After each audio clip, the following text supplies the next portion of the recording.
কান্দিতে। আর MLA 20 বছর থেকে আছে এখানে, নন মুসলিম ভাই, করুক, কোনো আমার আপত্তি নেই, নন মুসলিম এমএলএ হোক, এমপি হোক। কিন্তু যেখানে আমাদের আবাদি 65%, ওখানে আমাদের মুসলমান এমপি কেন, এমএলএ কেন হবে না? আমরা ভোট দিয়ে যাচ্ছি আর এরা আমাদের জন্য কথাও তুলে না। আজকে শুভেন্দু অধিকারী আছে তো, টিএমসি ছিল, আগামী কতদিন থাকবে এখানে? যদি সংখ্যালঘু কম হয়ে যায় না, তাহলে এও বিজেপিতে যাবে। আমি বললাম, আমার এটা মনে হয়, কেন টিএমসি তো প্রত্যেকটা টিএমসি লোকের তো বিজেপি চলে গেছে, তো আমাদের এখানে যত আবাদি আমাদের হিস্সাদারি হতেই লাগবে।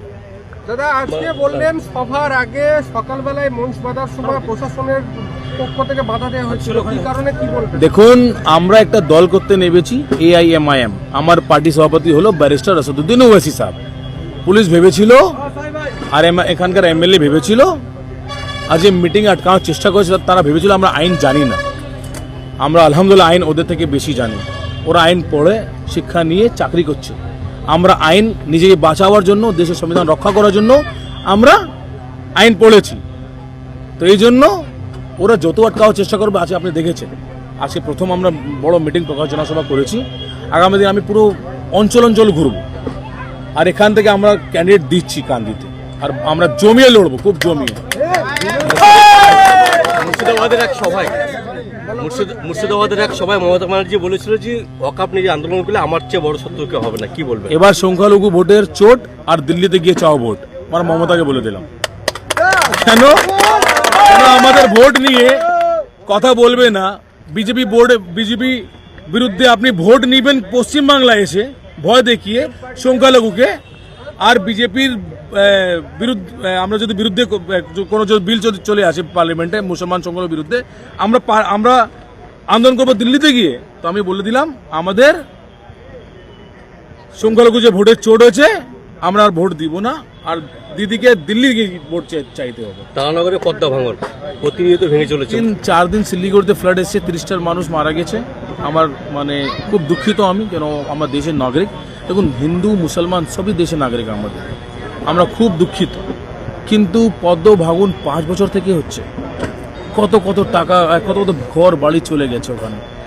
আমি কান্না দেখে এসেছি। ওরা যেখানে সংখ্যালঘু, আমার এটা মনে হচ্ছে তো কাজটা ওটাই, যেখানে সংখ্যালঘু থাকে ওখানে এরা শুধু টোপ দিয়ে বিজেপি বিরুদ্ধে, বিজেপি আমরা বিরুদ্ধে আছি, বিজেপি চলে আসবে, তোমরা ভোট দাও, আর কাজ কোনোদিন করবে না।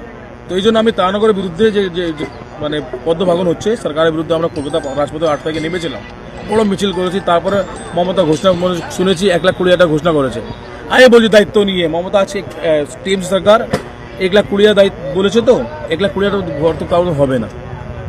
আমরা বলছি 12 লাখ টাকা দিবে, খুব শীঘ্রই দিবে। মুর্শিদাবাদ সংখ্যালঘু অধ্যুষিত জেলা, এখানে AIMIM আছে, ইন্ডিয়ান ইউনিয়ন মুসলিম লীগ আছে, SDPI আছে, ওয়েলফেয়ার পার্টি আছে, আপনারা এক হয়ে লড়ছেন না কেন? দেখুন, দল গঠবন্ধন কখন হবে সেটা উপরে কথা, হ্যাঁ, কিন্তু একটা কথা বলে দিলাম, আমরা সবার সঙ্গেই আছি। আমাদের সঙ্গে বিজেপি বিরুদ্ধে যদি কেউ আসতে চাও তাহলে চলে আসো, আমরা তো হাত খুলে আছি। আমি আসাদ সাহেবকে কথা বলবো, আর মুসলিম লীগ আর বিভিন্ন দল আছে, মুসলিম দল, SDPI, এরা কাজ এদের বিরুদ্ধে কাজ করতে পারছে না। বিজেপি আর টিএমসিকে থামাতে পারছে না। হ্যাঁ, কিন্তু একটা দল কাজ, আর মুসলিম দল কেউ নেই, যতগুলো দল আপনার নামে মুসলিম দল নেই। আপনারা 26 ইলেকশনে মুর্শিদাবাদ নিয়ে আলাদা কিছু ভাবছেন? একদম, আসাদুদ্দিন ওয়াইসি ক্যাম্প করবে। আমি কান্দিতে যে আমার সঙ্গে যা করেছে এরা প্রথম মিটিংয়ে, এরা জানে না আমরা দিওয়ানার যে আব্বা আছে না, ওদের আমরা শিষ্য। আমরা আসাদ সাহেবকে এখানে প্যাদল হাঁটাবো ইনশাআল্লাহ। দলের বর্তমান জেলা সভাপতি, তিনি 26-এর বিধানসভা নির্বাচনে CPM, কংগ্রেস সহ অন্যান্য দলকে সঙ্গে আসার আমন্ত্রণ জানিয়েছেন, কি বলবেন? কে আনিছে? শাসক দলের বর্তমান জেলা সভাপতি। এটা ওদের কথা, আমি কি বলবো? এটা ভালো, এটা বিজেপি বিরুদ্ধে কেউ আসবে না একসঙ্গে। মমতা বলবে আমি পুরো সিট লড়বো 294, CPM কংগ্রেস বলবে আমরা লড়বো একসঙ্গে মিলিয়ে। যে একসঙ্গে ঘুষিদণ্ড ছিল ভিতরে, এদের মারকাট ছিল, অনেক মানুষ নিজের প্রাণ হারিয়েছে, তারা এখন একসঙ্গে চলে এসছে। আমরা দেখছি কবরস্থান, মাদ্রাসা, আমাদের মসজিদ, ওয়াকফ বোর্ড বিরুদ্ধে যা বিল এসছে, তো আমি দায়িত্ব নিয়ে বলছি, পশ্চিমবঙ্গে আমরা একটা বই তৈরি করছি, আমি আসাদুদ্দিন ওয়াইসি সাহেবকে দিব হাতে, ওয়াকফ বোর্ড বিরুদ্ধে। আমি দায়িত্ব নিয়ে বলছি, আপনার মাধ্যমে পুরো আমাদের জনগণকে বলছি, ওয়াকফ বোর্ডের বিরুদ্ধে ওয়াকফ বোর্ডের যে যতগুলো সম্পত্তি পশ্চিম বাংলায় দখল হয়েছে, তো ওটা কোনো রাজ্য হয়নি। কিন্তু আমরা এই বিরুদ্ধে লড়াই লড়ছি, আমরা আমাদের যুদ্ধ হাইকোর্ট অব্দি যাবো। আমরা এখন পিটিশন আমাদের আছে, সামনে মাসে পিটিশন দেবো। শেষ বলে যে বামেরা বলেছে যে বিজেপি এবং তৃণমূল বিরুদ্ধে যারা আছে সমস্ত বিরোধীকে একজোট হতে বলেছে। আপনারা কি বামেদের সঙ্গে যদি গঠবন্ধন আইএসএফ যেমন গিয়েছে আপনারা না, আমার এখন কিছু নেই। অনেক বড় দল আছে, এই সিপিএম এরা যত নাম নিয়েছেন আপনি, এরা যদি গঠবন্ধন করে তাহলে হায়দ্রাবাদ যেতে আসে, সবাই যেতে হবে। এটা আমার হাতে নেই। অধীর চৌধুরী তো বহরমপুরে বসে প্রতিনিয়ত আপনাদেরকে ভোট কাটোয়া বলে আক্রমণ করছে।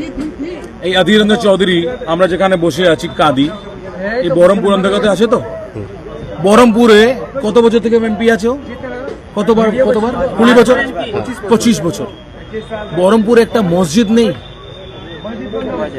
বহরমপুর বাজার একটা মসজিদ নেই, মেন বাজারে।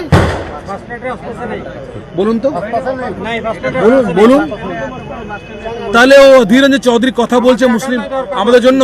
এই অধীর রঞ্জন চৌধুরী তো গঠবন্ধন হতে দিচ্ছে না। এই বিজেপির বি টিম অধীর রঞ্জন চৌধুরী প্রথম আছে, আজকে মুসলমান সংখ্যালঘু করছে। 25 বছর যখন ভোট নিয়ে এমপি হয়েছিল, বিরোধী দলের নেতা ছিল পার্লামেন্টে, এত বড় জায়গা ছিলেন, উনি আমাদের জন্য কথা বলতে পারে, তুলতে পারেননি। আমাদের নিজের এলাকায় একটা বাজারে বাস স্ট্যান্ডে মসজিদ করতে পারেনি। আমাদের ভাই তো নামাজ পড়তে পারে না ওখানে, মসজিদ খুঁজে। আমি নিজে খুঁজে, তখন বলছি মসজিদ কোথায়? আমার সদুল ভাই বোঝা এখানে মসজিদ নেই, মসজিদ নেই। ও আমাদেরকে বুঝাবে। এই আচ্ছা কংগ্রেস আছে, বলছে দিল্লিতে কে ভোট কেটেছে? ভাই দিল্লির কার কে ভোট কেটেছে? কেজরিওয়ালকে কে হারিয়েছে? এসব রাজনীতির কথা নেই। ইলেকশন লড়তে আমরা এসেছি, আমরা একটা দল, আমরা চেষ্টা করছি ইলেকশন লড়ার জন্য। জনগণ আমাদের সঙ্গে থাকবে, নাও থাকবে কথা বলবো, থাকলেও কথা বলবো। মুর্শিদাবাদে কতটা সিট ক্যান্ডিডেট দিবেন আপনারা ভাবছেন? আমরা প্রত্যেকটা সিটে দিব মুর্শিদাবাদ। খুব ভালো শক্ত ঘাঁটি মিমের জন্য।